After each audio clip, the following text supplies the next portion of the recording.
मधून संभाजी झेंडे यांनी आपला उमेदवारी अर्ज दाखल केला आहे आणि पुरंदरच्या राजकारणात एकदम खळबळ उडवून दिलेली आहे। खरं तर संभाजी झेंडे हे महाविकास आघाडीचे कार्यकर्ते होते किंवा शरद पवारांचे कार्यकर्ते होते, मात्र त्यांनी अचानक राष्ट्रवादी काँग्रेस अजित पवार गटाकडून उमेदवारी दाखल केलेली आहे। झेंडे हे आज आपल्याबरोबर आहेत। काय सांगाल झेंडे साहेब, तुम्ही उमेदवारी अर्ज दाखल केला आहे आणि विशेष म्हणजे तुम्ही अजित पवार गटाकडून एबी फॉर्म मिळवलेला आहे, त्यात यशस्वी झालेला आहे, काय सांगा? मिळवलेला आहे असं म्हणण्यापेक्षा मी अजित पवार साहेबांच्या संपर्कामध्ये गेल्या महिनाभरापासून होतो आणि त्याच्यामध्ये प्रत्येक पक्ष हा प्रत्येक कार्यकर्त्याचा त्या मतदारसंघामध्ये त्यांचा सर्वे काय सांगतो, साधारणपणे त्या प्रत्येक उमेदवाराला काय रिस्पॉन्स आहे, त्यांनी केलेलं काम काय आहे, जनतेमधली त्याची प्रतिमा काय आहे याच्या आधारे निर्णय घेत असतात। आणि अजितदादा पवार साहेब हे स्वतः उपमुख्यमंत्री आहेत, त्यांचा पक्ष ते चालवत आहेत एवढे वर्ष आणि त्याच्यानंतर त्यांनी जो काही सर्वे केलेला होता त्याच्या आधारे म्हणा किंवा मी त्यांच्याशी रॅपो ठेवून होतो, माझ्या कामाची बाबतची माहिती दिलेली होती आणि त्याच्या आधारे त्यांनी हा विचारपूर्वक निर्णय घेतलेला दिसतो आणि महायुतीच्या वतीनं मला एबी फॉर्म राष्ट्रवादी काँग्रेसच्या घड्याळ्या चिन्हासाठी मिळालेला आहे। त्याप्रमाणे मी अर्ज दाखल परवाच केलेला आहे। खरं तर लोकसभेच्या निवडणुकीच्या वेळेस तुम्ही सुप्रिया सुळेंचं एक चांगल्या पद्धतीनं काम केलं होतं। सुप्रिया सुळेंना पुरंदरमधून मोठी आघाडी मिळवून दिली होती, त्यामुळं आघाडीमध्ये तुमचा चांगलं संपर्क होता, लोकांशी संपर्क होता, मात्र आता अचानक तुम्ही महायुतीकडे आलेला आहात, याचा काही परिणाम जाणवतो आहे का? नाही, महाविकास आघाडीबरोबर आम्ही लोकसभेला काम केलं हे म्हणणं बरोबर आहे आणि आजही पुरंदर तालुक्यातल्या किंवा स्वतःचंही सगळ्या लोकांचं मत आहे की शेवटी पवारसाहेब हे सर्वांचे मार्गदर्शक आहेत, ज्येष्ठ नेते आहेत, महाराष्ट्राचे मार्गदर्शक नव्हे तर देशातील बऱ्याच विषयामध्ये देशाला मार्गदर्शन करणारं ते नेतृत्व आहे। त्यांच्यासोबत काम करण्यास कोणालाही आनंदच वाटेल। पण काही घटना अशा घडत गेल्या की समजा पुरंदर विधानसभा सन्माननीय खासदार महोदया ह्या 8 तालुक्यांच्या खासदार आहेत तसं म्हटलं तर, कारण भोर, वेल्हा आणि मुळशी हे 3 तालुक्याचा मिळून एक मतदारसंघ होतो, ते 8 तालुक्याच्या खासदार आहेत आणि हा एक तालुका आहे त्यातला।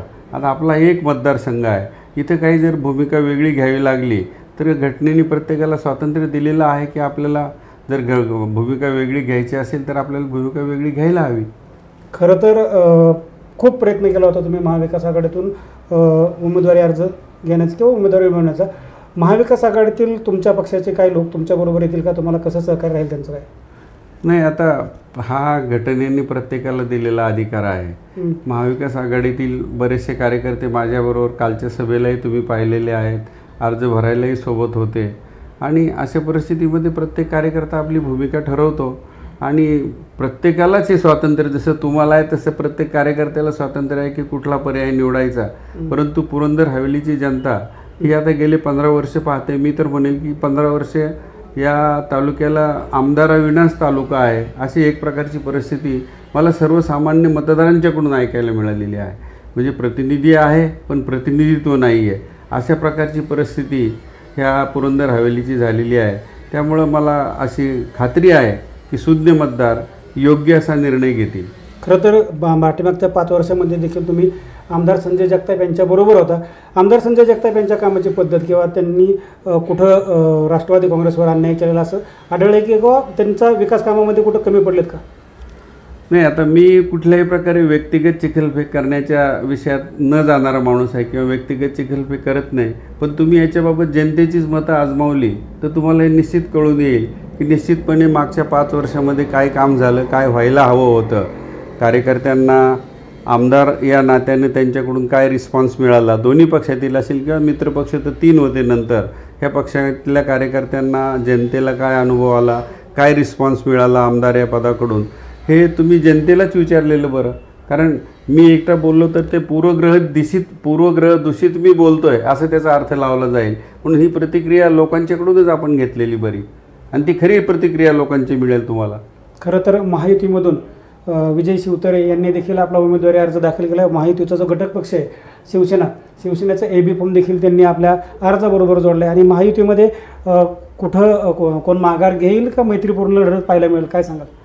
नाही, आता माघार घेण्याचा मी तरी प्रश्न उद्भवत नाही आणि त्यांच्याबाबत मी सांगणं अयोग्य होईल, पण मी फॉर्म भरलेला आहे, माझा एबी फॉर्म त्याला जोडलेला आहे आणि रितसररित्या दिलेल्या निवडणूक आयोगाने दिलेल्या मुदतीत हे सगळं माझा स्वतःचा फॉर्म असेल, त्याच्यासोबतचा ॲफिडेविट असेल, त्याच्यासोबतचा AB फॉर्म असेल, हे मुदतीत मी दाखल केले. त्याच्यामुळे मागं घेण्याचा प्रश्नच उद्भवत नाही.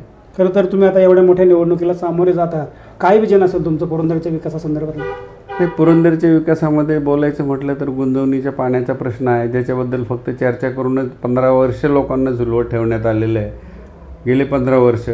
तसंच विमानतळाचा प्रश्न आहे, त्याच्यात शेतकऱ्यांना कोणी विश्वासात घेत नाही, शेतकऱ्यांशी कोणी चर्चा करत नाही. शेतकऱ्यांची मतं जाणून घेणं फार महत्त्वाचं आहे, पण ते होत नाही.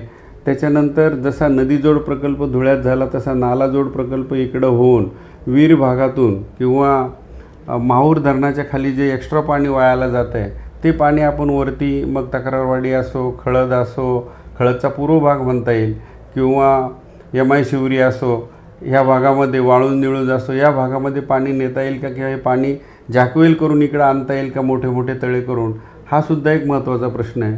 जेजुरी MIDCमध्ये आज जवळपास 15,000 तरुणांना रोजगार मिळालेला आहे. आणखी एखादी फेज MIDCची करता येईल का, की ज्याच्यामध्ये कमीत कमी बागायत जमीन जाऊन, जिरायत जमिनी जास्त जाऊन MIDC जर उभी राहिली तर त्या माध्यमातून हजारो तरुणांना रोजगार मिळतो. अशा पद्धतीचे प्रयत्न, किंवा जी काही हुशार मुलं आहेत, मेरिटमधली मुलं आहेत, त्यांच्यासाठी स्पर्धा परीक्षांचं मार्गदर्शन केंद्र आपल्याला एखादं उभारता येईल का, तसा जरूर प्रयत्न सासवडला 1-2 संस्थांनी केलेला आहे. पण त्याचंच विस्तारीकरण करता येईल का तरुणांसाठी, हाही एक त्याच्यामध्ये विचार करण्यासारखा भाग आहे. खरं तर तुम्ही सनदी अधिकारी होता, फार मोठा प्रशासकीय अनुभव तुम्हाला आहे, आणि या अनुभवाचा काय फायदा पुरंदरच्या जनतेला यापुढे होईल काय? निश्चितपणेच आता गेले 5-7 वर्ष तुम्ही पाहताय की मी ज्या वेळेला प्रशासकीय काही अडचणी होत्या, ज्या कामामध्ये, त्या सोडवण्यामध्ये मीच माझी पाठ थोपटून घेणार नाही, पण हे जनतेने पाहिलेलं आहे. आणि मी सोशल मीडियावरती त्या मिटिंगांच्या फोटोसकट, त्या झालेल्या कामांच्या सकट टाकलेला आहे. आणि याचा फायदा जर जनतेला होत असेल, केवळ आमदारपदाची शॉल पांघरून फिरण्यासाठी मला आमदार मुळीच व्हायचे नाही. आपल्या अनुभवाचा फायदा जर सर्वसामान्य जनतेला किंवा तालुक्याला होत असेल तर त्याच्यासाठी आपण प्रयत्न करावा, ही त्याच्यामागची स्वच्छ आणि सरळ भूमिका आहे. खरं तर तुमचं एक घोषवाक्य होतं, यंदा परिवर्तन घडवणारच. काय सांगाल, यंदा होईल परिवर्तन?